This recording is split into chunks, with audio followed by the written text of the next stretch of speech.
चाय वाले से प्रधानमंत्री के पद तक का सफर, साधारण परिवार के एक लड़के का संघर्ष और फिर सत्ता की शीर्ष तक पहुंचना। कुछ ऐसा सफर रहा है हमारे देश के प्रधानमंत्री नरेंद्र दामोदर मोदी का। आज पीएम मोदी अपना 72वां जन्मदिन मना रहे हैं। इतनी उम्र के बावजूद भी ना उनके चेहरे पे कभी थकान दिखी, ना ही उम्र का असर।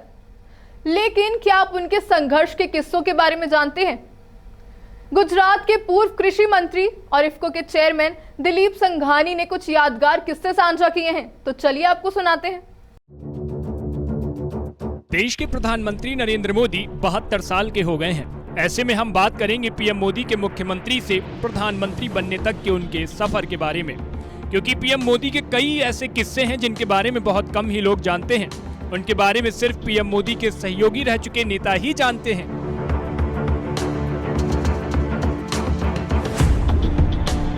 ऐसे ही एक शख्स हैं गुजरात के पूर्व कृषि मंत्री और इफ्को के चेयरमैन दिलीप संघानी, जिन्होंने एक अखबार के साथ पीएम के कुछ यादगार किस्से साझा किए हैं। दिलीप संघानी ने पीएम मोदी के किस्सों को याद करते हुए कहा, साल 1996 में जब नरेंद्र मोदी बीजेपी के महासचिव बनकर दिल्ली गए तो उन्हें पंजाब, हरियाणा, हिमाचल प्रदेश और जम्मू कश्मीर की जिम्मेदारी दे दी गई।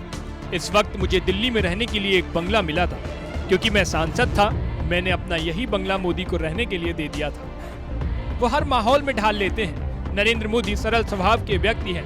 वे हर माहौल के हिसाब से खुद को इतना मिला लेते हैं जैसे कि दूध में शक्कर मिल जाती है। उन्होंने कभी भी अपने पद को आगे नहीं रखा है और छोटे से लेकर बड़े कार्यकर्ता तक के साथ तालमेल बिठाते रहते हैं। एक बार नरेंद्र मोदी अमरेली के एक चुनाव प्रचार कार्यक्रम में पहुंचे थे। कार्यक्रम खत्म होने के बाद वो मेरे साथ एक छोटे से कमरे में रुके थे। कमरा इतना तंग था कि बैठने तक की जगह नहीं थी, लेकिन फिर भी उन्होंने किसी होटल में रुकने के लिए भी नहीं कहा। नरेंद्र मोदी चुनाव प्रचार के लिए मेरी एम्बेसडर ले जाया करते थे। मैं बहुत सावधानी से और धीमी गाड़ी चलाया करता था। तब नरेंद्र भाई मुझसे कहते थे, तुम इतनी धीमी गाड़ी क्यों चलाते हो? 30-40 की स्पीड से हम हर एक जगह नहीं पहुंच पाएंगे। सभी जगह पहुंचने के लिए कम से कम 70-75 की स्पीड तो पकड़ो। नरेंद्र मोदी स्वभाव से बहुत हंसमुख हैं। अमरेली के मेरे कार्यालय में पैसों की काफी कमी थी।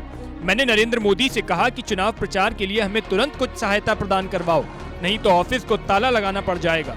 इसके जवाब में उन्होंने हंसते हुए मुझसे कहा कि अच्छा है, ऑफिस को ताला मार दो, इससे पार्टी का खर्च बच जाएगा। नरेंद्र मोदी के हमारे साथ पारिवारिक संबंध हैं। प्रधानमंत्री बनने के बाद भी वे नियमित रूप से मेरे और मेरे परिवार के बारे में पूछते हैं। एक बार उन्होंने फोन पर मैसेज कर हमें सब परिवार भोजन के लिए अपने आवास पर आमंत्रित किया, लेकिन काम में व्यस्त रहने के चलते मैं उन्हें रिप्लाई करना ही भूल गया। नरेंद्र मोदी ने मेरी पत्नी को फोन किया और कहा कि दिलीप कुमार बहुत व्यस्त हैं क्या, जवाब नहीं दे रहे हैं। तब मेरी पत्नी ने उन्हें बताया कि छोटी बेटी मुंबई में पढ़ाई कर रही है, इसी के चलते अभी आना मुश्किल है।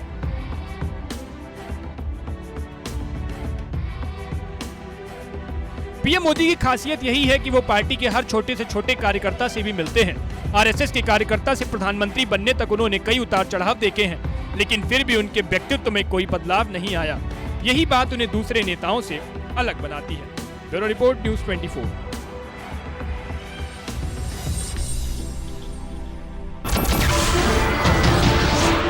नमस्कार, मैं हूं मानक गुप्ता। अगर आपको हमारा ये वीडियो पसंद आया हो तो इसे लाइक और शेयर जरूर करें, और हाँ, हमें सब्सक्राइब और फॉलो करना ना भूलें ताकि आप देश और दुनिया की कोई खबर मिस ना करें। तो जुड़े रहिए हमारे साथ और देखते रहिए न्यूज़ 24।